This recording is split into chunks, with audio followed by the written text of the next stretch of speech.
这只猫咪可不一般，曾一口咬死过3000个人。它迈着六亲不认的步伐来到一具死去多天的女尸面前，张开樱桃小口哈出一口仙气儿。下一刻，女尸的瞳孔变成兽瞳，她缓缓坐起身，竟然复活了。小美整个人还是懵的，她环顾四周，发现远走的海鸥像是近在眼前，地上的蚂蚁清晰到可以看见腿毛。她不知道发生了什么，本能的像只猫一样爬行。根据残余的记忆找到了家，想也不想的纵身一跃，竟然直接跳上了阳台，一拳打碎窗玻璃钻了进去。第二天，小美悠悠转醒，一个翻身从置物架上掉了下来。她有些弄不明白自己怎么睡在置物架上，丧失的记忆在一点点回笼，把她救活的小猫适时出现。根据猫咪项圈上的地址，小美抱着猫找上家门，发现这屋子里到处都是猫。女主人告诉小美，这是一只古埃及的神猫，已经活了3000多年，每隔100年会在人类中选一名女性，将其转变成猫女，拥有猫一样矫健的身手。小美觉得她像个神棍，懒得再听她胡说。女人拿出个猫薄荷球扔给她，小美顿时暴露了本性。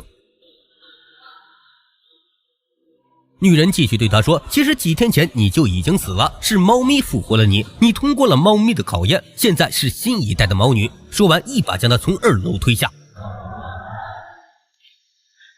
这个女人闻了闻猫的口气，不但死而复生，还成了猫女。她最爱的食物是猫罐头，走路也只走猫步，一向软弱的性格变得傲娇张扬。这晚邻居家又开始了派对，以往敢怒不敢言的小美一脚踹开8米厚的大门，轻灵的跃上桌子，拿起水枪吞快音响，再一脚踩上邻居的胸口，教了教他做人的道理。众人被吓得屁都不敢放一个。回到家，他拿出祖传的性感皮衣，几下将头发剪断，口红一抹，眼线一画，腰绕高傲的猫女就此诞生。骑上摩托，一脚油门飞速而去。摩托在一家珠宝店停下，小美看上了这个面具。突然，她发现了店里的劫匪，顿时来了兴趣。劫匪完全没把小美放在眼里，哪知小美一脚就能放倒2个大汉。既然猫咪让她存活一次，还给了她一身本领，那她必然要物尽其用。小美想起了自己的死因，1周前她在公司加班赶资料，等她要把资料送给老板时，却听到了一个秘密。原来公司卖的化妆品有强烈的副作用，如果一直使用，皮肤会逐渐溃烂，直至无药可救。小美慌乱中碰倒了水杯，她赶紧逃跑，老板带着人紧追不舍。她慌不择路地钻进排污口，突然感觉到一股强大的气流，老板要杀人灭口。小美被冲进了河流，很快没了呼吸，然后被猫咪所救。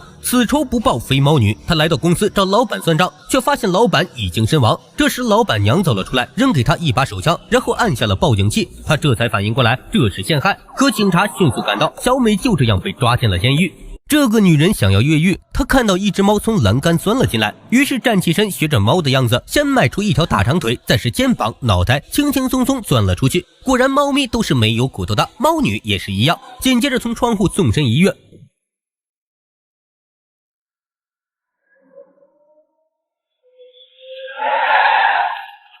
送上门的车直接抢了，开上车去找老板娘复仇。此时老板娘正在得意洋洋地开新品发布会，一回家就对上了等候多时的猫女。老板娘由于长时间使用有毒化妆品，变得十分抗揍，头撞铁栏杆都啥事没有，捡起铁棍开始反击。可猫女身手敏捷，她也打不到，反被一脚踢飞，顺势倒地装死。猫女正要上前查看，对方突然拿起玻璃扎上猫女大腿，接着把小美按在玻璃上一顿狂揍。眼看着玻璃裂纹越来越多，老板娘正在得意，可惜她低估了猫的柔韧性。小美跃上屋顶，甩出小皮鞭，把老板娘啪啪一顿抽，接着左右脸各一巴掌。老板娘被打得险些从窗户跌落，她抓住了栏杆。小美本性善良，急忙伸手要拉她上来，但老板娘看到了自己的脸，一张被毒化妆品毁掉的脸，她接受不了，放弃了挣扎，直接摔了个粉身碎骨。从此以后，江湖流传着猫女的传说。她性感妖娆又勇敢善良，迈着从容优雅的步伐，走在惩凶除恶的房顶上。